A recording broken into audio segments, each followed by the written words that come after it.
Welcome back. If you're just joining us, we are discussing the police as an agent of debt recovery, which is the prevalent practice or norm that we see in our Nigerian society.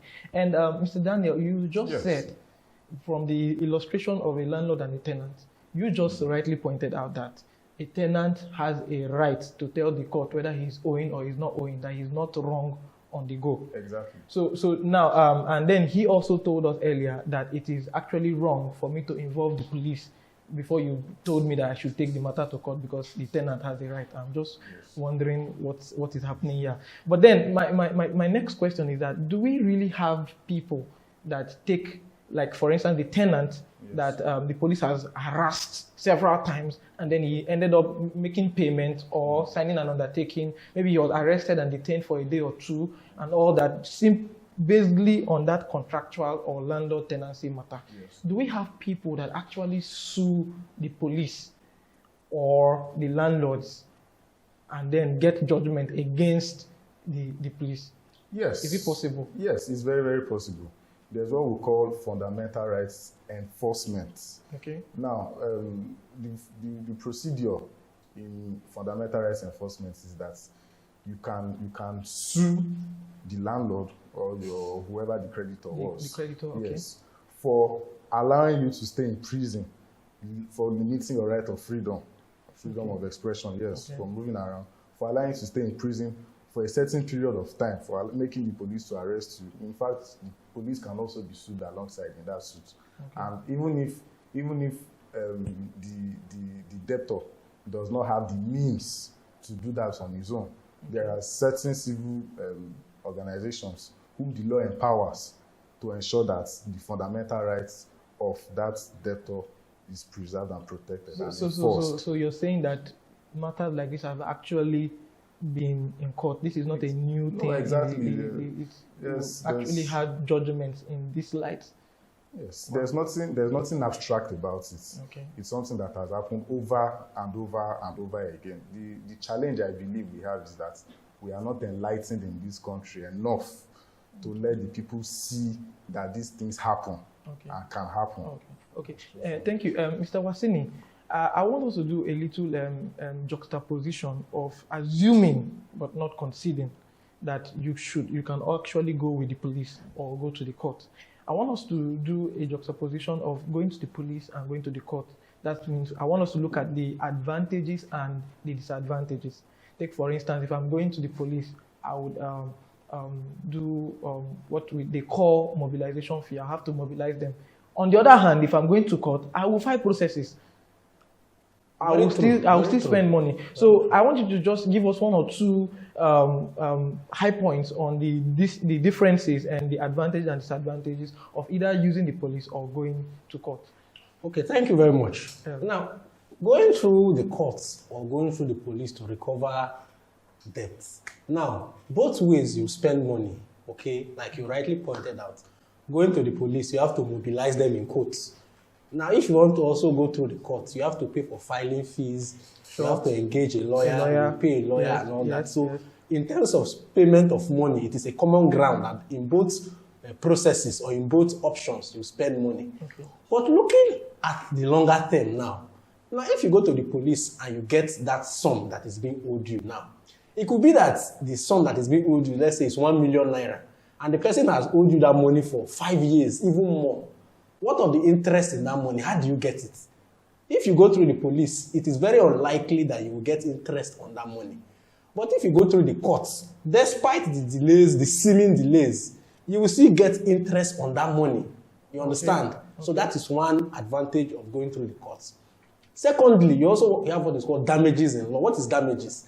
Damages is monetary compensation that is paid to you for the time, for the delay, and for the effort you spent in enforcing a right. Okay. So if you go to court now, the court might award damages to you, but the police don't have the powers to award damages to you. So those are the two standard advantages of going to the courts instead of using the police. Mr. Daniel, do you have any other advantages to add?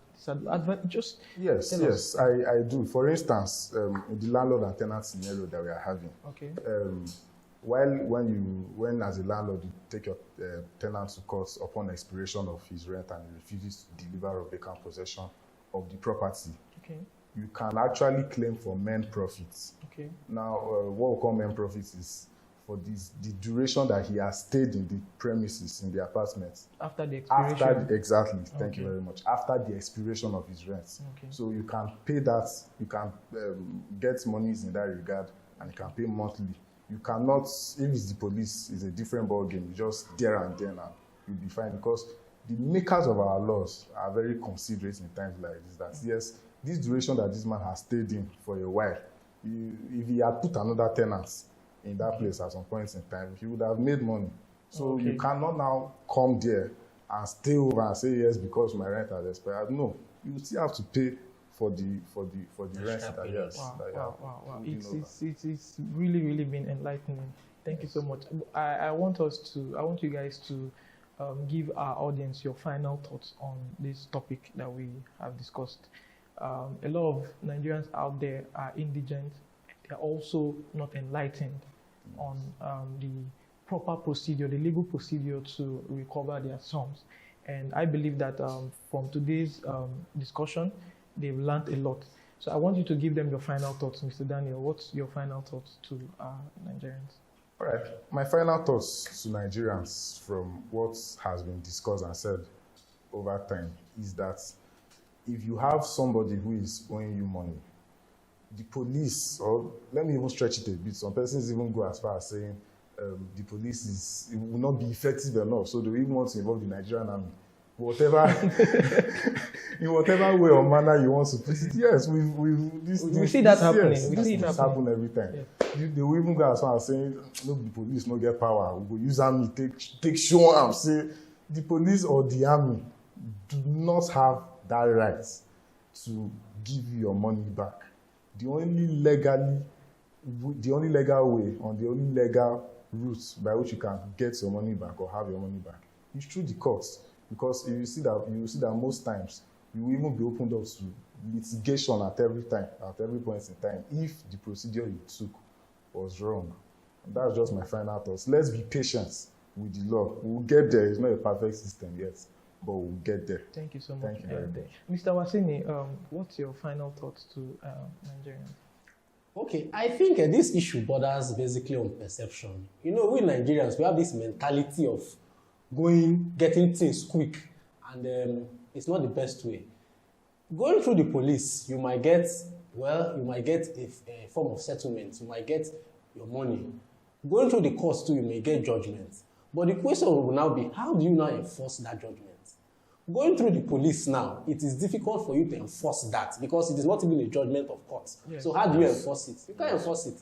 But if you go through the courts and you get a judgment, there are various ways you can enforce that judgment. You have what is called garniship proceedings, whereby all the accounts of the person that is owing you that money, that you have that judgment against, you can proceed against the account of that person. So whatever bank the person is banking with, the bank is liable to pay over that money to you by order of court.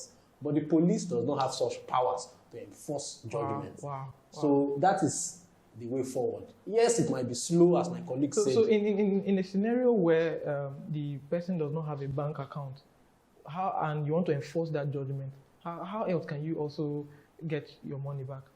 There are numerous ways you can enforce your money. You can enforce a judgment of court. Going through the bank is what we call garniship proceedings, but that is not the only form. You have also what is called sequestration. You have what is called rate of fife. You can also attach and sell the person's property, whether movable or immovable. So there are various ways you can enforce a judgment of court, which such options are not available with the police. Wow. Thank you so much, Mr. Wasini. Thank you so much, Mr. Daniel, for being with us on today's edition of the show. And you've heard from my panelists that it is illegal for you to involve the police in purely civil contractual matters. An example is recovery of debt. Join us again, same time next week as we do another expose on some of the other prevalent practices that we see in our Nigerian society. But for now, don't forget to follow us on our social media platforms and also on YouTube. And don't also forget to turn on the notification button. See you next time.